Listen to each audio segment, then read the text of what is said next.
Hello, and welcome to my Beginner's Guide to Healing, White Mage Edition. In this mini-series, I show you the healer in question's moveset and go over each ability, showing it off and explaining what it does, as well as when and how to use it. Additionally, we'll go over the pros and cons of the class in question. Now, I would like to stress that this guide isn't made for hardcore raiding or 100% optimization in endgame content. This is just to help people who are new to the game or new to healing in Final Fantasy XIV in general, and help you get a better grasp on how to heal, as well as find out which of the healers matches your playstyle best. So, without further ado, let's hop right in. White Magic. The arcane art of succor was conceived eras past that the world might know comfort. Alas, man began perverting its powers for self-gain, and by his wickedness brought about the sixth umbral catastrophe. Although the art subsequently became forbidden, it is now in the midst of a revival at the hands of the Bajal, chosen of the elementals. Those who would walk the path of the White Mage are healers without peer, possessed of the power to deliver comrades from the direst of afflictions, even the icy grip of death itself. White mages are menders who bring light to the hurt and vigor to the weak. In the midst of war, battles, and catastrophes, white mages come to move their allies forward with the touch of divine light.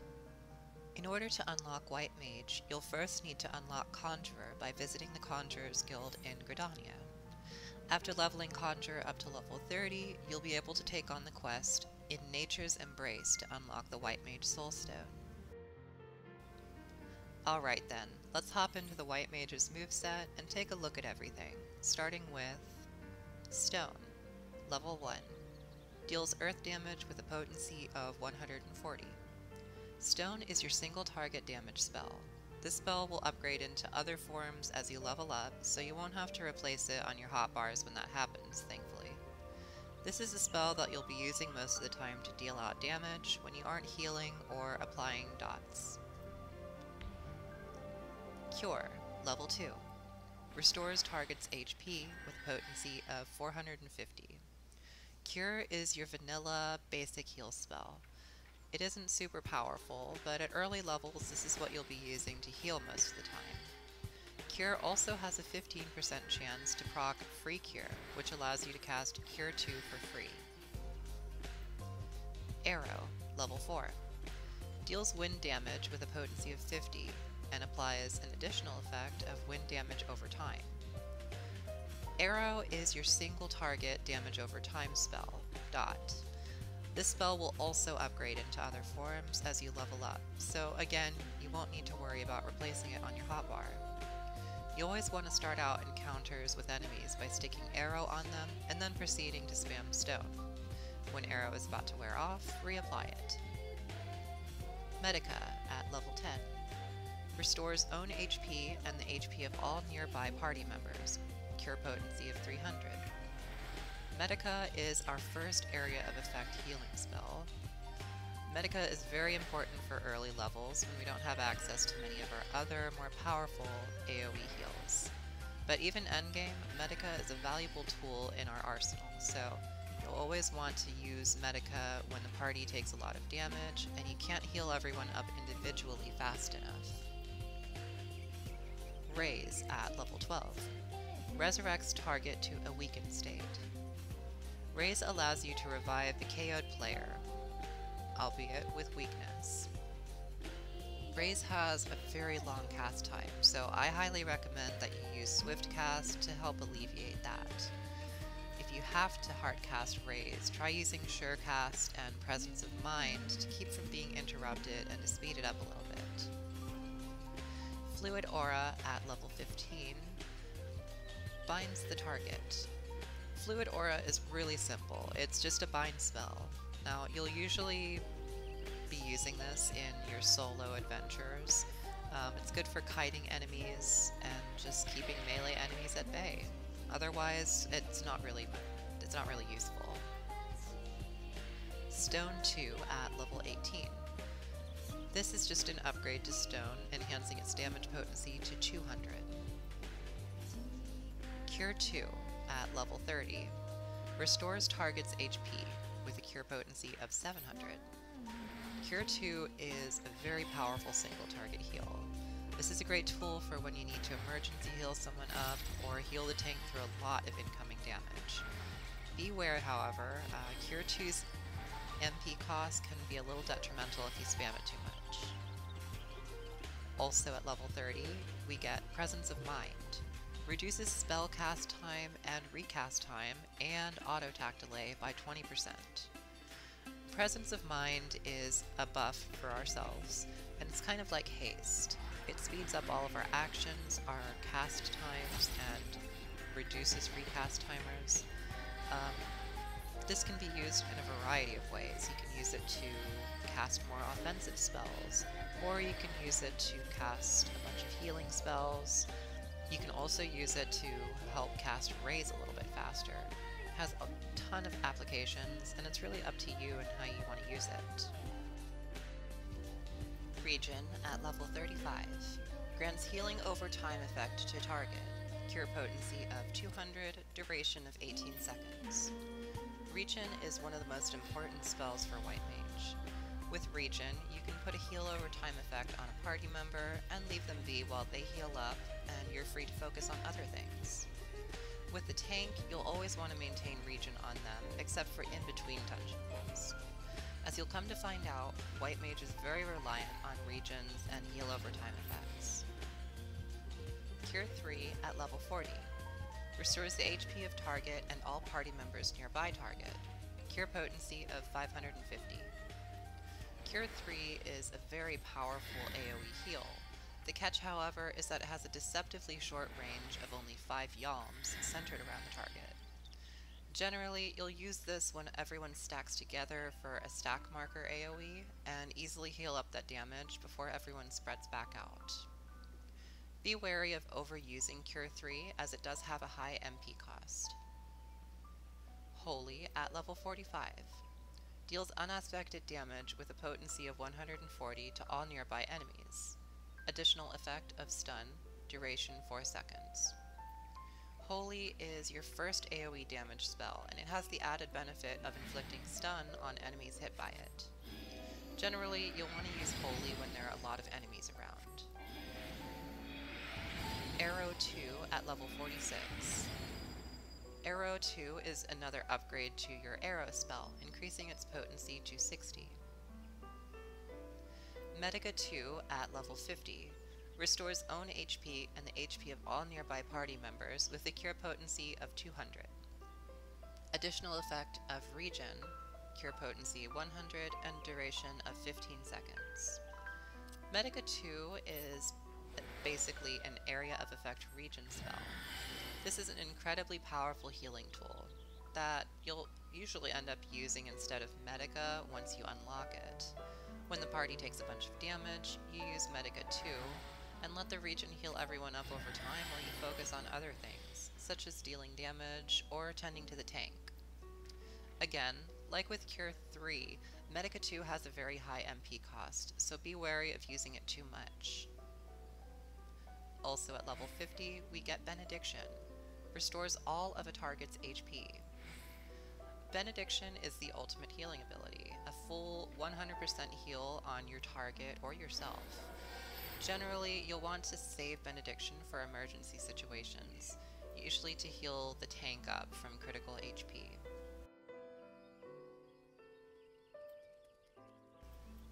Afflatus Solus at level 52. Restores target's HP with a cure potency of 700. Afflatus Solus is the first of the Lily abilities, part of the new job mechanic for White Mage, the Lily Gauge. Afflatus Solus is basically an instant cast Cure 2 at the cost of a single Lily from your Lily Gauge. This is useful in a pinch for emergency healing or just doubling up heals on the tank. All in all, a much appreciated tool in our healing kit. Also at level 52 is Asylum. Envelops a designated area in a veil of succor, healing any party members who enter, cure potency of 100, and a duration of 24 seconds. Asylum lets you manually place a circle on the ground, and anyone who stands in it will receive healing over time. Essentially, another Regen effect. Asylum can also stack with Medica 2 and Regen. I usually place Asylum so that it's covering the tank and stack my other Regen effects on them so that I don't have to worry about healing them for a while. Stone 3 at level 54.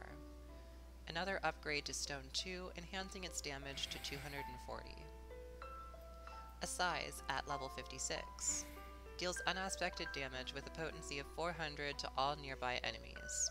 Additional effect, restores own HP and the HP of nearby party members with a cure potency of 400, and another additional effect, restores 5% of maximum MP. Assize does a little bit of everything. An area of effect damaging spell, an area of effect heal, and it refreshes a little bit of MP all in one.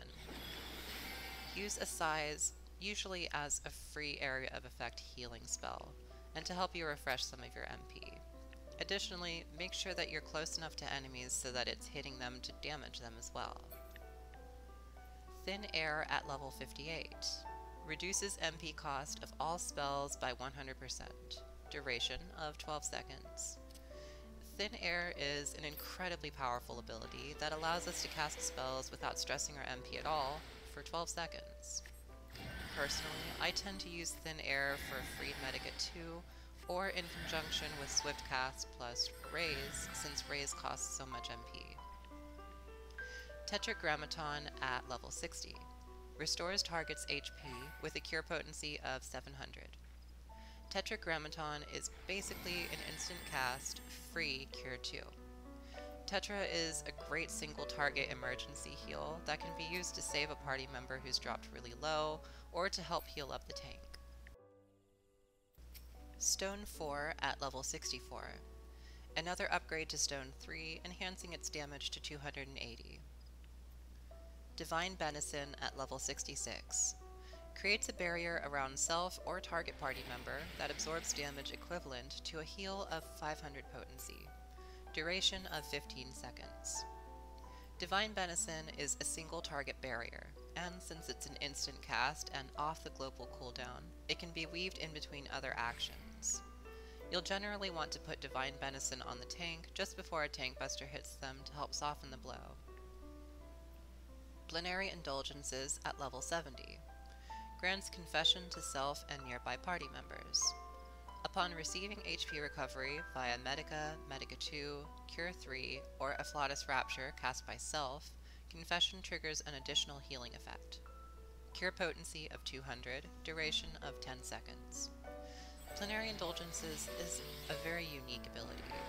When you use Plenary Indulgences, everyone around you will be afflicted with confessions, and every time you cast Medica, Medica 2, Cure 3, or Afflatus Rapture, it'll trigger these confessions to pop for a bonus heal of 200 potency. Needless to say, this results in a ton of healing power, and it's pretty ridiculous. Outside of Savage tier content, there isn't usually a lot of instances where you'll even need this much healing power, but in case you do, White Mage does have access to it. Dia and Glare, both at level 72. Dia and Glare are both upgraded forms of Arrow and Stone respectively, and enhance their damage potencies. Afflatus Misery at level 74. Deals unaspected damage to target and all enemies nearby it with a potency of 900 for the first enemy, 10% less for the second, 20% less for the third, so on and so forth until 50% less for all remaining enemies. Can only be executed when the Blood Lily is in full bloom. Yes, you read that right. Afflatus Misery is a 900 potency damage spell. Needless to say, this spell is nuclear in terms of its potency, and rightfully so, as you won't be able to use Afflatus Misery unless the Blood Lily is in bloom, which can only be achieved by using Lily abilities 3 times. Afflatus Rapture at level 76. Restores own HP and the HP of all nearby party members with a cure potency of 300. Our last Afflatus spell, Rapture, is a free instant cast Medica for the cost of 1 Lily. This is a great spell for topping everyone off, or to use in conjunction with Plenary Indulgences, as it does proc those confessions. And our last ability at level 80 is Temperance. increases healing magic potency by 20%, while reducing damage taken by self and all party members within a radius of 30 yalms by 10%. Duration of 20 seconds. Temperance grants us a beefy 20% healing potency buff for spells and a nice 10% damage reduction for all party members.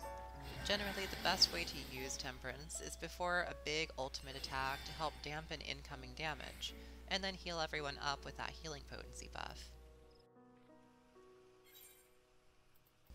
There are only 2 traits that I felt worth mentioning here, as most of the other traits are for the upgrades of stone and arrow spells, as well as the starter stat increases like Maim and Mend, which are self-explanatory. Secret of the Lily at level 52. Adds a lily to your healing gauge for every 30 seconds you're engaged in combat, up to a maximum of 3. This is the introduction to the White Mage's job gauge, the Lily gauge. Every 30 seconds that you're in combat, a lily will bloom on your gauge, which can then be used to cast Afflatus Solace or Rapture.